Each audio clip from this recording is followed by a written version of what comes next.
Oi,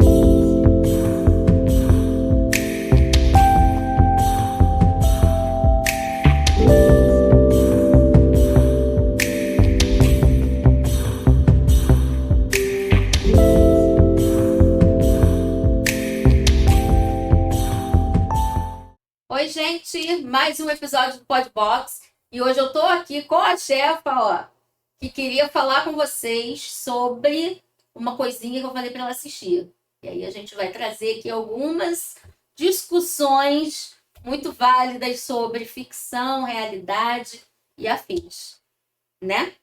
Foi um dever de casa pauleira que você me deu. Eu achei que era para se divertir, não foi, fiquei não. sem dormir. Não foi divertido, não, né? Não foi. Eu Eu fiquei meio tensa.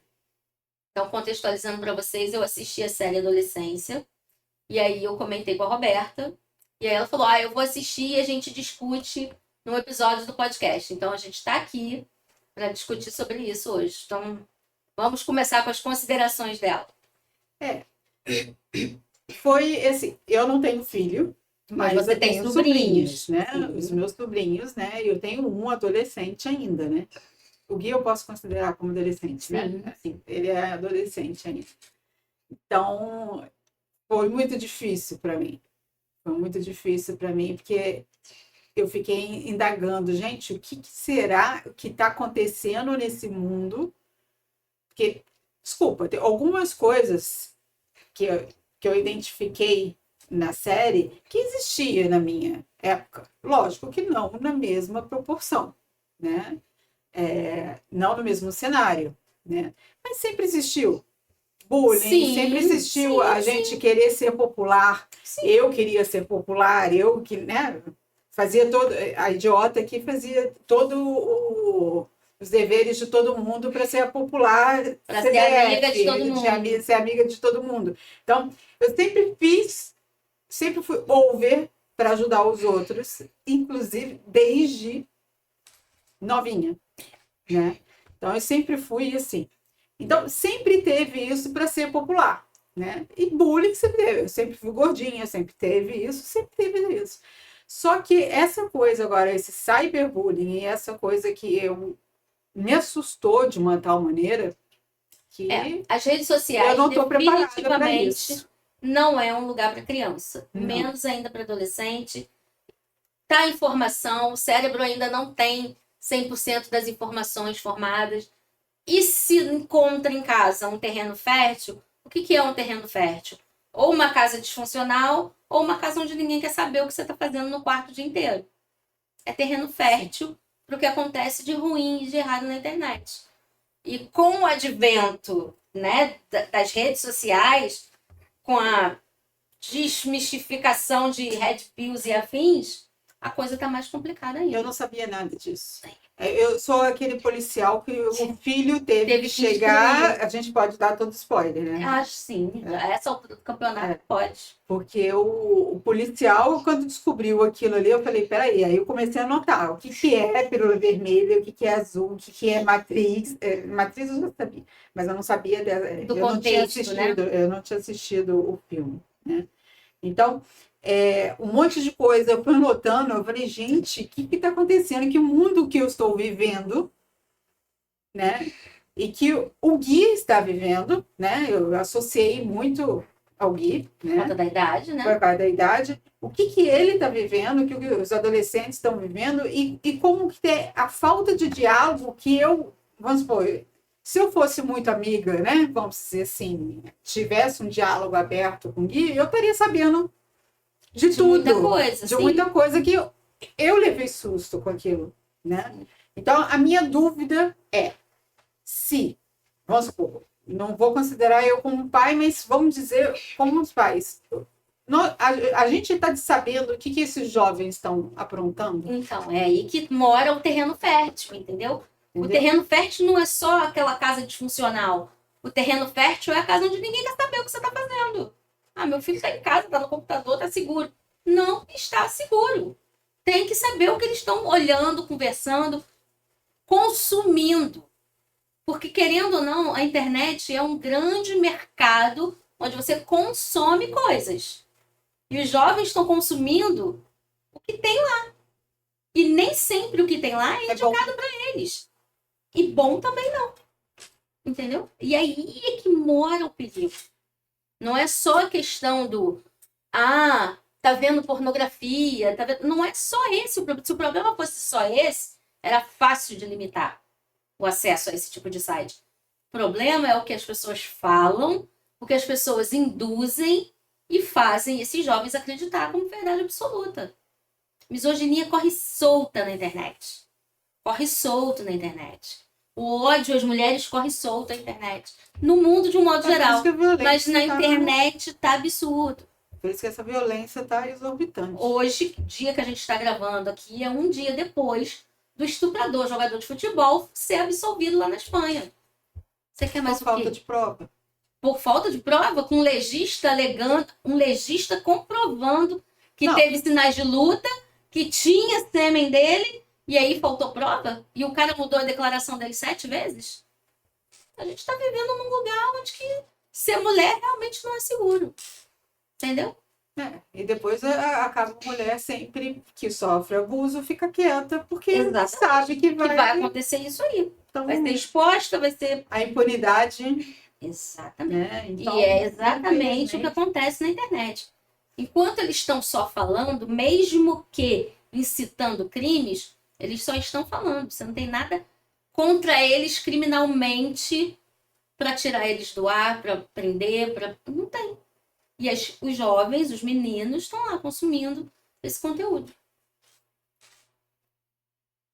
Agora, você como mãe, o que você pode restringir, pode fazer? Enquanto era jovem, minha filha já é uma adulta hoje. E ainda hoje eu futuco as coisas dela. E ela sabe que eu futuco. Porque eu quero saber. Minha filha, quando sai, tem que me dizer onde está indo, com quem está indo, quando vai voltar, como vai voltar. Não tem essa de, não, eu trabalho, eu tenho meu dinheiro, eu vou fazer o que eu quero. Não é assim que a vida funciona. E quando ela era adolescente, era a mesmíssima coisa. Não pode correr frouxa. Ela tá em casa, tá seguro. Não tá, não. Tá em casa, mas tem que saber. Tá falando com quem? Tá fazendo o quê? Você tem que saber, você tem que se importar, você tem que entender. E fazendo tudo isso, eu ainda consegui me sentir no lugar daquele pai. Eu ainda consegui me sentir culpada por uma coisa que estava acontecendo lá na televisão. Porque eu falei, cara, esse cara não viu que o filho dele estava perdido. Essa mãe não viu? Não viu.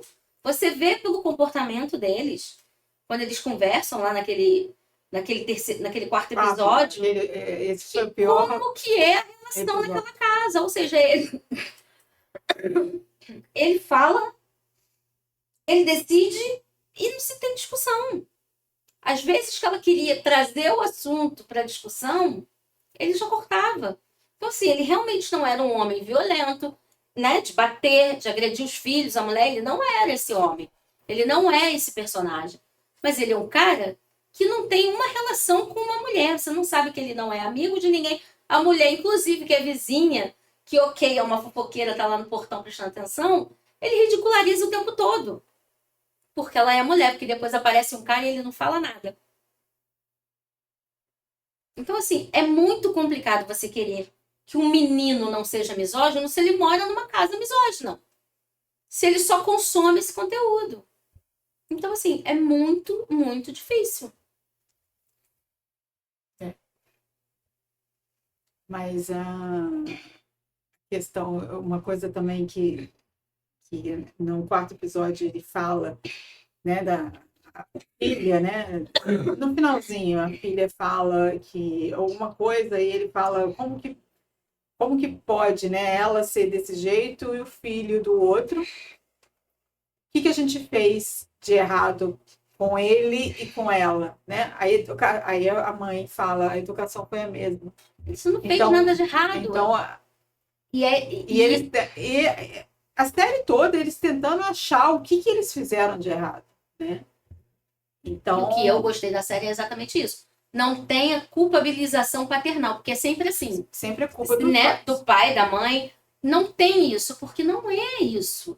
A discussão não é sobre culpabilização, a discussão é sobre omissão tanto na educação, né? Enquanto você deixa o seu filho livre, cutucando em computador e afins, e omissão mesmo depois que ele viu o vídeo do filho fazendo o que fez. Aí eu acho que é a negação. A negação é omissão do mesmo jeito. Ele ficou ali assustado. Até eu achei que depois aquele vídeo era Invenção. era um vídeo. inteligência artificial, era alguma coisa. Não, então assim, a omissão dele causou um dano muito grande. E toda a omissão, não só né, no quesito da educação dos filhos, mas quando o crime ocorreu, né, e o filho está naquela situação, eu achei muito emblemático que a ligação do filho seja no dia do aniversário dele, para dizer que vai se declarar culpado. Aquilo ali é muito emblemático, aquilo ali é muito para tocar na ferida mesmo. E do mesmo jeito, quando eles têm a conversa lá no quarto depois da ligação, que você vê eles conversando, cara, dói na gente. Dói na gente. E a gente tá olhando um negócio que é ficção, mas dói na gente. Eu achei que foi assim, o primeiro me assustou, né? O primeiro episódio, o segundo, o terceiro para mim já foi punk. Nossa, falei, o terceiro foi para mim o da psicóloga, né? Para mim ali já foi punk, né? O quarto, eu falei, o quarto é o desfecho. O quarto conseguiu ser mais terrível que os outros, sem nenhuma Gente, violência. É surreal. E eu fiquei muito. Eu assisti e fiquei depois pensando, gente, que mundo que nós estamos. Esse aí é a intenção da série, né? Trazer essa discussão, esse momento de reflexão. Mas Então, aonde que a gente vai parar? O que a gente vai ter que fazer? Porque, desculpa, a gente já está no fundo do poço. A gente já está. Não existe. Sempre dá para subir do fundo do poço, mas aí você tem que fazer coisas que não são tão confortáveis, né? Você tem que trazer de volta a sua posição de pai e mãe dentro de casa, de responsável, porque às vezes a criança não mora com o pai e com a mãe. Tem família que já está destruída, que não tem jeito. Então, mas tem família que está aí em plena construção, bem, mas sendo omissa nessa questão. Meu filho está em casa, tá lá jogando, tá tudo agora bem. Que tem, vamos assistir, vamos discutir, vamos tentar. Exatamente, é isso aí. Então, os caminhos são sempre eles. Como tia, eu não tenho eu não posso chamar, vamos conversar. Eu não vou fazer isso, até porque tem outros problemas familiares. Só que, se eu tivesse um filho, eu faria. Primeiro eu ia assistir sozinha, não assistiria já direto com ele. Uhum. Né? E depois eu chamaria, olha, tem isso, você quer assistir comigo? Vou tentar abrir. Trazer a discussão, né? Entendeu? Eu iria fazer isso. Então, lá em casa eu assisti. A Ana Beatriz começou assistindo, aí ela normalmente assiste, né, disfarçado, eu não consigo. Eu assisti 3 num dia, dormi e o quarto assisti no dia seguinte. Eu fui tirar. E aí ela tá assistindo, ela tá no terceiro agora, no iniciozinho do terceiro. Mas eu tô ansiosa para ela terminar, pra gente ter essa conversa também. Mesmo que isso hoje não seja a nossa realidade, ela, como uma estudante de psicologia, eu quero saber a opinião dela, o que ela acha, o que ela pensa, porque afinal de contas ela tem um irmão. E ela pode ver isso muito onde ela trabalha. Exatamente. Então, eu acho que é válida a questão da discussão, super válida. Sempre que tiver alguma coisa incômoda para se discutir, é válido. Porque o fato dela ser incômoda já é a grande questão. Então, isso aí já é complicado. E para mim, assim, a tampa do caixão da série foi ele se despedindo do filho, metaforicamente falando, com aquele ursinho na cama do menino. Eu não gosto nem de lembrar muito, porque senão eu realmente fico abalada. Aquilo para mim a cena foi terrível, terrível, terrível, porque eu senti aquela dor em mim. Sério. Foi muito pancada aquilo. Que ali ele viu que ele perdeu o filho dele. Acabou. Meu filho não é mais meu, porque ele vai assumir o crime e vai ficar preso para sempre. E isso é terrível, meu Deus. A gente Uma coisa é o cyberbullying, né? A menina fez alguma Sim, coisa, ela fazia bullying, é fato, né? tá lá nos comentários. Ela fazia bullying. Bullying sempre existiu na minha época, na época da Mari, da minha outra sobrinha, ou seja, né? Todo mundo, todos teve bullying. Só que não se justifica matar uma pessoa. Exatamente. Aonde você perde a noção do que é você... certo e errado para fazer isso. E achar que nada vai assusta, acontecer. né? Entendeu? Me assusta. Você vê, tem uma passagem de tempo para ele assumir de 8 meses, Acho não é que são isso? 8 meses, 8 8 9. meses. É muito tempo. Não só isso, muito né? tempo para Tudo é muito emblemático, né? Ele se desfez de tudo, menos do tênis que ele usou, porque o tênis era uma coisa cara, e aí ele queria manter. Ele, tipo, o que tá acontecendo? Eu não fiz nada, não fiz nada. O tempo inteiro negando, inclusive para ele mesmo. Você vê que não tem um minuto de dissimulação do fato de que ele não acredita que ele não fez nada demais. Porque tudo bem matar uma menina. Não tem nada demais nisso. Porque ele tá consumindo isso. Ele só se tocou ou não se tocou.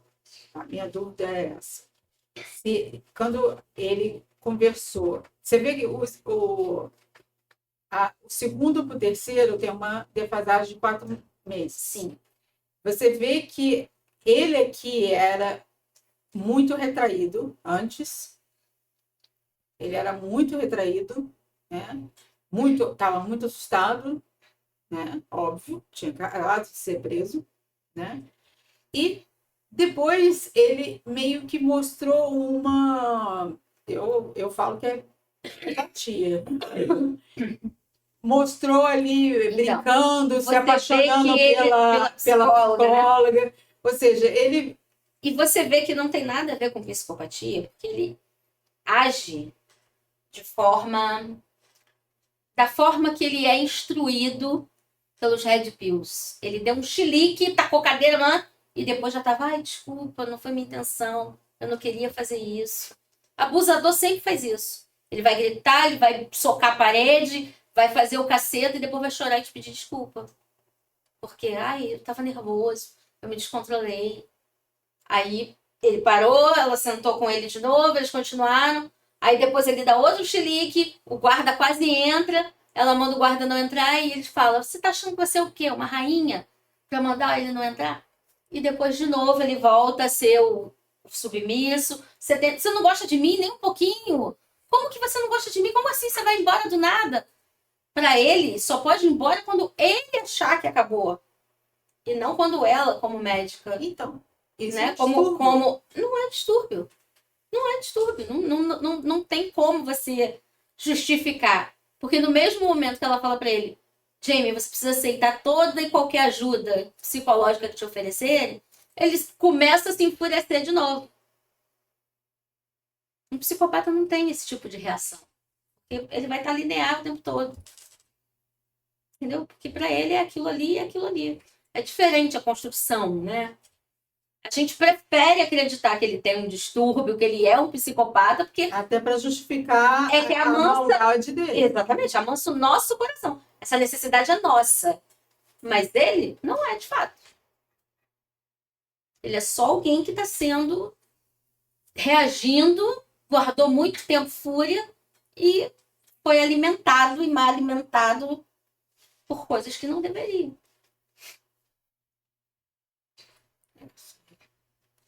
Aí uma outra coisa que eu pensei é o seguinte, se, vamos supor, o adolescente, né, não está nesse mundo, não sabe disso, existe essa possibilidade de não saber hoje isso?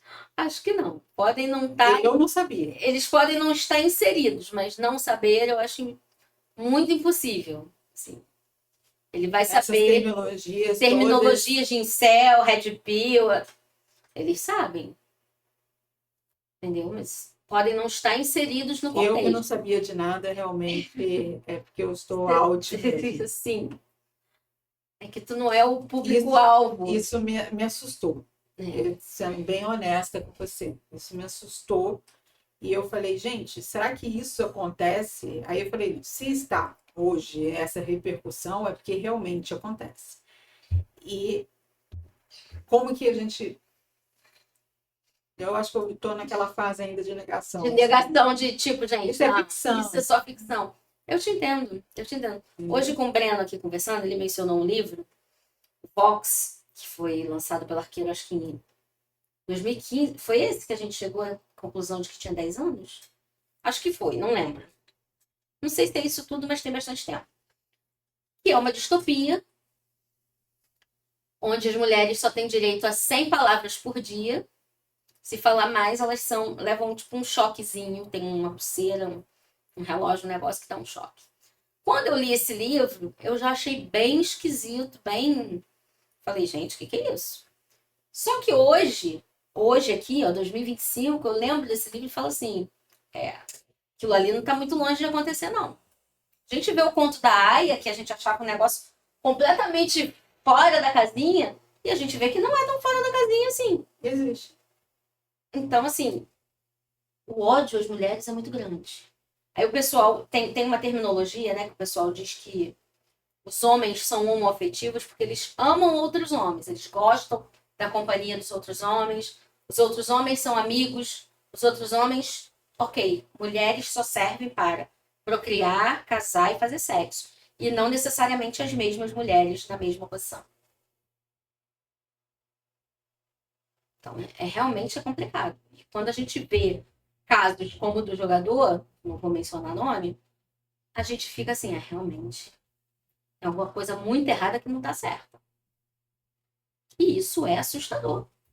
Mas se fosse só ele, tudo bem. O problema é que Não, e é isso que eu tô falando, é assustador a situação em que a gente se encontra, socialmente falando, enquanto pessoas. Isso me assustou e eu tô ainda meio que digerindo. Mas, se eu bem honesta com você, eu preciso de. Sabe quando a gente lê um livro e tem a ressaca literária? Fica marinando, né?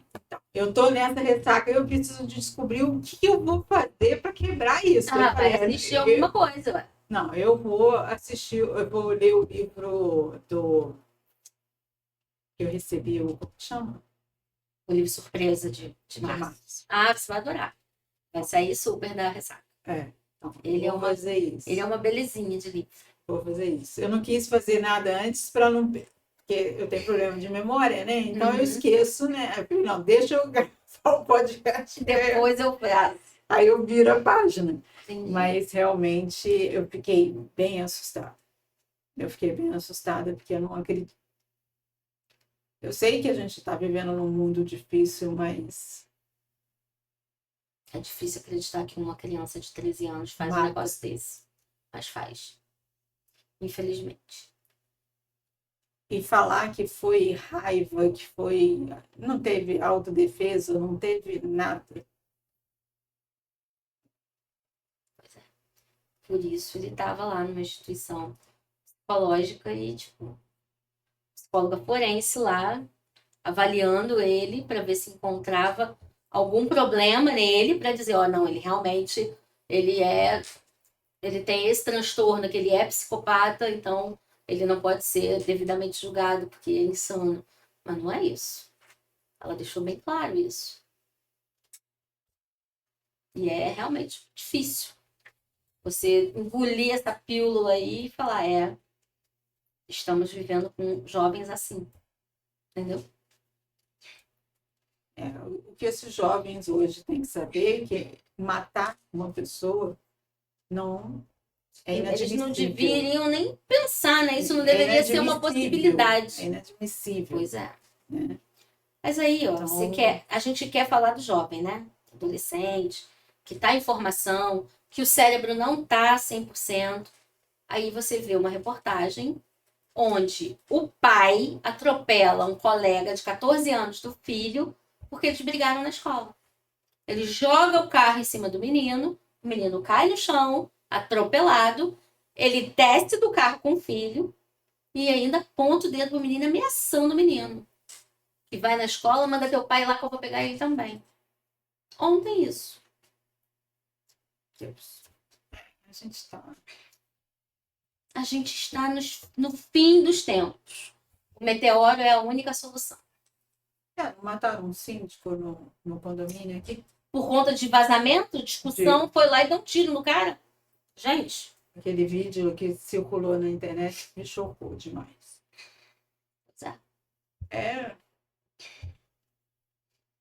Eu me pergunto todo dia o que os dinossauros fizeram para ganhar um meteoro, que a gente ainda não chegou nesse nível para receber um meteoro. Me pergunto todo dia. Porque tá impraticável. Talvez seja a única solução. Eu penso que sim. Eu penso que sim. Porque realmente é assustador o que nós estamos vivendo.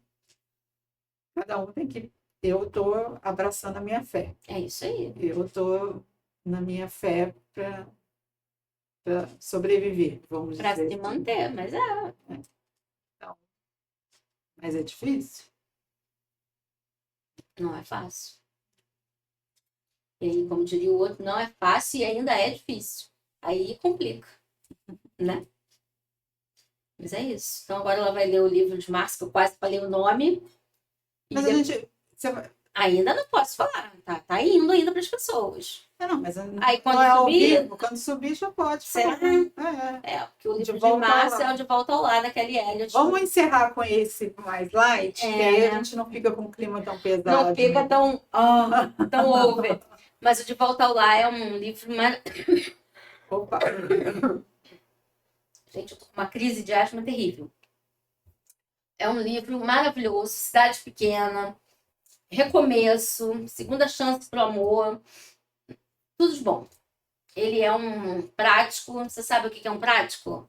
Não. Vou deixar essa pergunta no ar e no próximo episódio a gente vai falar. Ele é prático. Não, mas você vai ter que me explicar antes de ler. Eu te explico depois. Ele é um prático. Ela é uma enfermeira que foi embora da cidade para estudar e acabou ficando fora, mas agora ela vai retornar para a cidade por causa do pai. E aí a história se desenrola aí. Maravilhoso. Quem ama Corinne Michaels, Brittany Cherry, vai amar. Eu adoro. Kelly Elliott é maravilhosa. Adoro ela. Então, fica a dica aí para vocês. Um dos melhores livros que vocês vão ler esse ano. Então eu já começo a ler aí para me curar dessa situação aí. Então tá bom, gente. Ó, um beijão pra vocês. Beijo. Em breve a gente volta com mais fofoquinhas pra vocês. Com certeza.